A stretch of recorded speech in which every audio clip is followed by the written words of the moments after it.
Hello, this is Brian Kinghorn, and Sandy and I have brought you a new version of MateCell with a number of new features, and the most efficient thing is to introduce them to you in this video.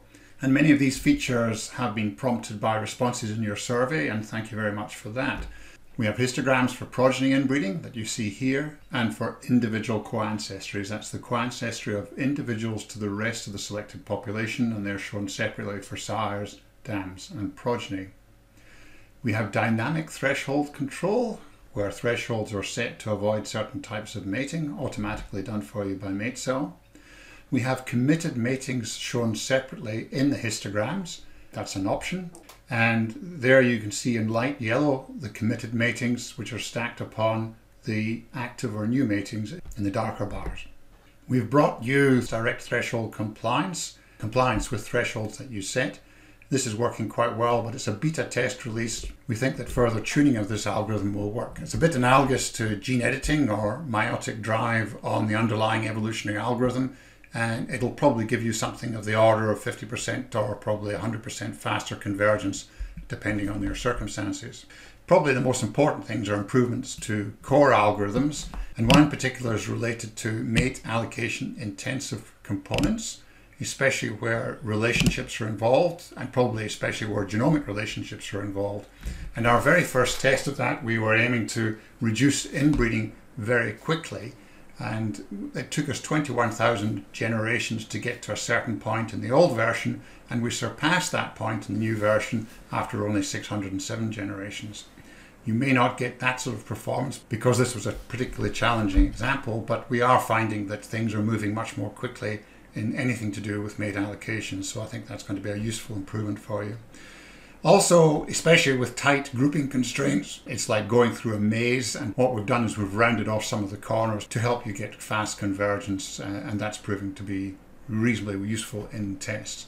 There are a bunch of other improvements which you can find out about but won't be in this video. And the item I missed is point and click setting of frontier parameters, so I'll start with that. And you now find that when you work on the frontier, you can see a tooltip near to my mouse which shows you the number of degrees. So if I resume this, if I click at 38.12 and click update, then that's taken up, and so you can quite quickly make changes on the frontier in this sort of fashion. Let's go back up to somewhere near 20 degrees. And if we go to a hard constraint and co-ancestry, then the tooltip text there shows you co-ancestry, so that if I update that, it goes where I point. So if we want to be more strict and go down to this level here, I can just click update and it brings me there. And on the trait management side, if I make a click, 89.63 is on the tooltip text, and there you see it there. So if we make an invocation resume, then that happens. So now let's look at the Progeny Inbreeding tab. The graph we had before is now pushed to the top, and that's the inbreeding coefficient as a function of generation, so you can see changes you've made over time and the most inbred mating. But you also see a full histogram of all the inbreeding coefficients of the prospective progeny. And so if, for example, I push that upwards by putting a positive weight here, and this of course still works, I'll make that up to +10 so we get something really happening. Then you can see we've got groups of what are actually half SIB matings and full SIB matings here. Now these are shown with red asterisks, and what's happening is that MateCell is showing you the least inbred half SIB of sire mating, the least inbred half SIB of dam mating, and so forth here for full SIB, father-daughter and mother-son. As with other histograms, we've got ticks in the bottom. If we're to look at trait management, the black tick is the average of the candidates and the red tick is the average of the selected population. That's the same here, but the black tick is the average inbreeding coefficient you would get if you randomly mated all the candidates, and because we've got rather many candidates, that's an unrealistically small inbreeding coefficient. The red tick is the average of the distribution you see, which is rather an unfavorable distribution at the moment, with lots of SIBs in it. But that benefits from mate allocation, in this case driving upwards. We've got positive weight. So the green tick is what would happen if we took those individuals that are in the current solution, currently selected, and randomly mated them. So that shows you a bit about the effect of selection on the inbreeding coefficients in the progeny. And mate allocation effect is the difference between the red tick and the green tick. So that's quite useful and informative, we find. You can see these values on the console. Here they are just below this blue bar. So when you look, you'll see the half sib via sire, dam, full sib, etc. These values are there. So that's the minimum inbreeding you can get for each of these types of relationship. And that's a sensible place for you to put a threshold. And Matecell will do that automatically for you through dynamic threshold management.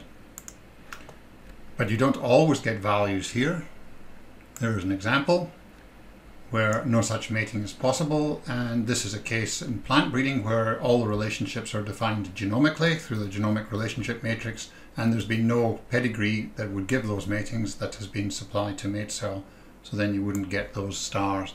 And just looking at the run from that one, here you can see that the inbreeding coefficients are ranging down, in this case negative, and that's because the genomic relationship matrix that has been calculated is not ranging from 0 to 1.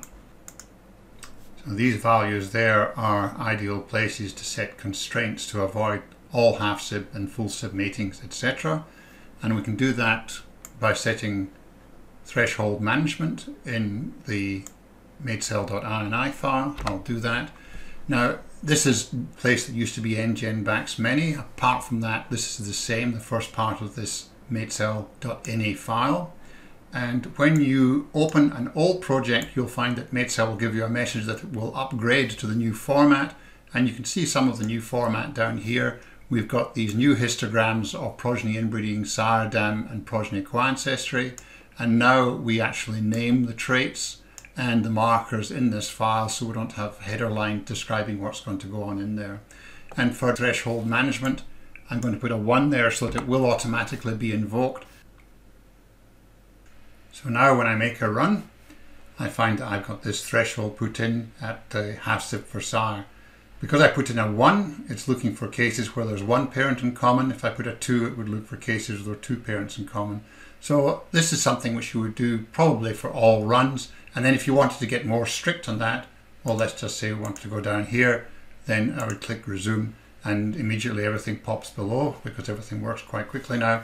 Set a maximum at a boundary for the inbreeding coefficient 577. Then we could do that as well at a small compromise. So moving right along, we do have a full range of histogram controls. So if I wanted to increase the mean with a weighting of 1 and invoke that, that happens. And we are getting a fair bit of inbreeding here, but it's all happening at random, and that is because we've got a weighting of 1 pushing upwards, and here we've got a weighting of 1 pushing downwards, both on progeny inbreeding. These are balanced, so they cancel out in this case, and so what you can do is have a weighting of typically -1 all the time there, and then you might go and put a constraint on setting a maximum value at a boundary as we've been playing with before. So if I resume, then that will achieve that at some compromise. There you go, as well as having an overall downward effort. What you can also see here is radio buttons down here because we've got committed matings. So if I click for results for committed matings only, these will never change because they are fixed in this case, or results for all matings, and the bars are then stacked on top of each other. So you can see these things. If we go to trait management, you'll see that the committed matings are sitting on top. Let me switch this one off by uninvoking it and illustrate that if we go to, for example, yearling weight, and I say that I want to increase yearling weight, I'll just give that a weighting of 10 to make it work quickly for you.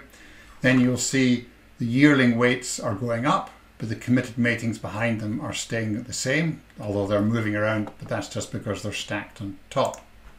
So I'll take that off. So you've got committed matings and everything.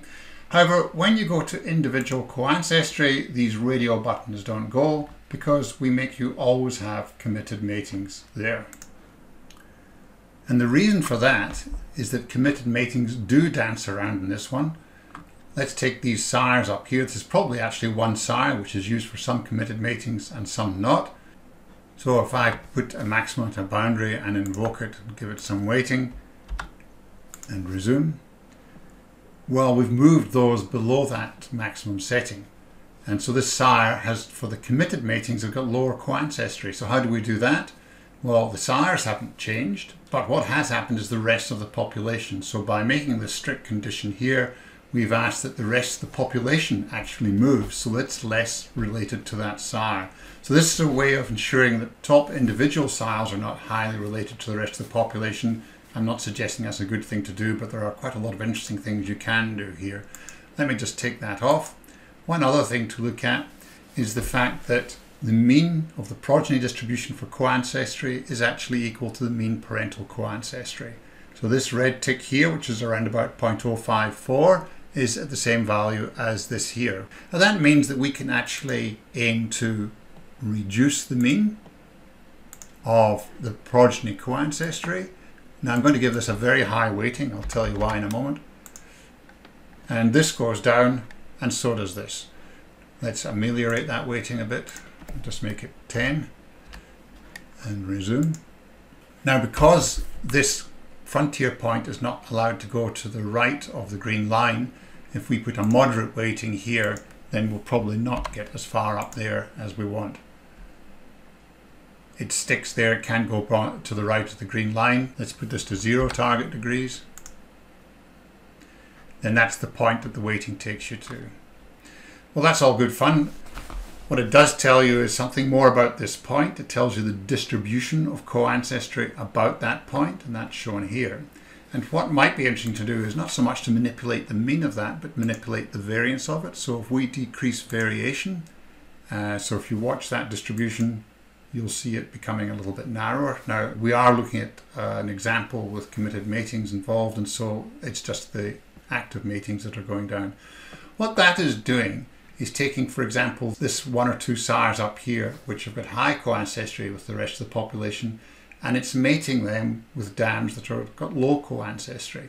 So you might think, probably hopefully, that these elite genes and these top sires are being piggybacked on diverse genes of low co-ancestry females. And there may be a route to making those genes last longer in the population because they are related to diversity.